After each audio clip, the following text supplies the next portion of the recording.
Hey guys, well if you didn't watch yesterday's episode, we were fighting the Bonemass. This is a second attempt at fighting the Bonemass, where now we're using blunt weapons. It didn't seem to be going that well though. Kind of ran out of time for a poison resist thing, and yeah, I died. Oh well. I was kind of wondering if it would be easier to do this solo though, so I actually looked up online what's the real weakness of the blob monster guy. People were saying ice arrows. So I went into the mountains where it's cold and you can find drakes. You know, if you put down fires, you don't freeze to death. Sometimes there's wolves up here. That's kind of why we've been avoiding the area. The wolves used to one-hit kill us. So, yeah. All you have to do is kill a few drakes. They drop like an ice organ thing. And you can combine it with obsidian and make ice arrows. It's called a freeze gland, I guess. So I make about 100 freeze arrows. And I head back alone to fight the Bonemass. The arrows seem to do a very good amount of damage. Don't even have to get near the guy. When all the little minions come out, you just hammer them. And yeah. You just walk in a circle and do this for like 15 minutes.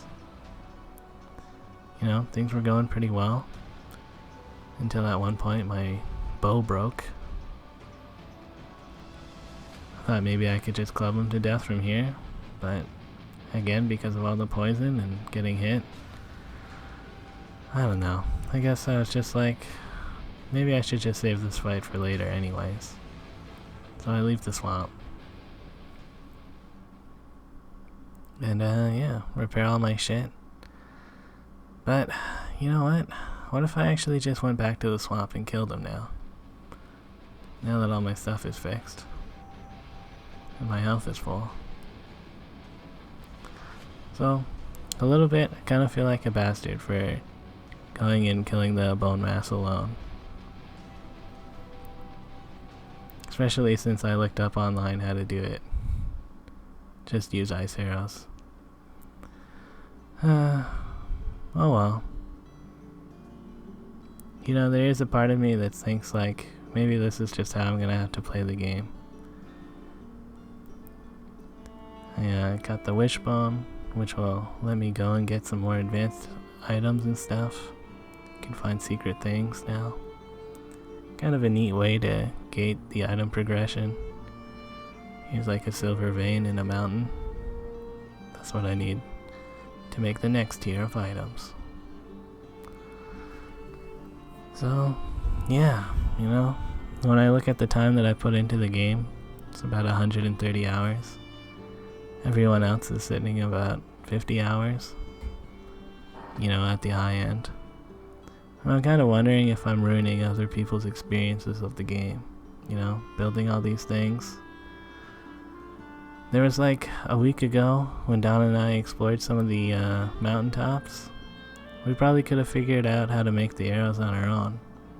But I was like, Don, we should probably stop exploring the mountain so we can explore the mountain as a group when everyone's ready, since not everybody even had bronze stuff at this point. I thought we were getting here early. So maybe, you know, I'm just like trying to control the group too much and be like, don't explore this, guys. We all gotta be ready for it. I don't know. I'm kind of thinking that maybe I should just enjoy the game as I want and let other people do whatever they want. And just like probably finish it before other people, but you know, that's just how it's gonna be, I guess. They can be around if they want, and if not, well, that's fine too, I guess. So, from here on out, probably not gonna hold back anymore. When I play, gotta push for the new technologies, the new biomes. Anyways, outside of the game, I'm like doing things as well, sort of. Looking out here. Lots of snow, but it's fairly clear. It's been a while since I cleaned out the fridge, so I want to do that today. I've got a bunch of stuff in here. A bunch of it's probably gone bad. Who knows, you know?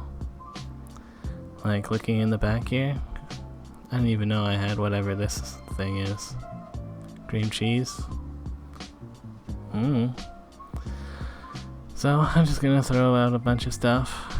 Kind of feel bad about doing that, but I don't want to rinse out a bunch of potentially moldy milk stuff. So I just threw it straight in the garbage. And yeah, you know, I have all these old eggs. They've been in there for like a couple months, but I don't know, maybe they're still fine. I feel like eggs last a while, especially in the fridge. Oh, and some chocolate from Halloween. Very good. This garlic, completely like hollow. I don't know what the deal is with garlic when it goes bad. Kind of seems like it just dries out and it's like nothing now. Oh man. Remember Szechuan sauce, guys? What a relic. Really old, chopped up garlic thing. I have a feeling that's still alright, even though it's from 2017. Some old butter, some sauce. Oh, Mr. Brown. This is like an iced coffee thing that I bought for Steve when we used to live together like 4 or 5 years ago. I decided, you know what, why not? Just give a drink of this. And it tasted pretty good, like coffee. I don't know, like a little, it was alright. However, after drinking that, I kind of felt like my heart was pounding a lot in a way that I kind of didn't like. So I sat around for a while and I looked at Reddit and I was like, oh man, I don't know, guys. Yeah, it's definitely like at least 5 years old, probably longer. So then I laid down for a while until I felt sort of okay again. Anyways, back to cleaning out this fridge. So yeah, gotta wipe out all this like gunk at the bottom. And you know, that's turning out alright. And then I was gonna just do the bottom part of the fridge, but I decided, you know what, I might as well take everything out and clean the fridge properly. Kind of a pain, but whatever, I guess. It's what you gotta do sometimes. Get things a little bit wet, sprinkle on a little bit of Comet powder, and blam, wipe it away. It was actually easier when I took out that shelf and like put it under the sink. That stuff was kind of caked on there. But yeah, continued on with the rest of the fridge, wiping it down. Maybe here comes the reveal, guys. Bam, look at that, pretty nice. So yeah, just put all my stuff back in the fridge. And yeah, pretty sure my fridge is like 90% sauce. Isn't that the way, I guess? Thanks for watching. Later.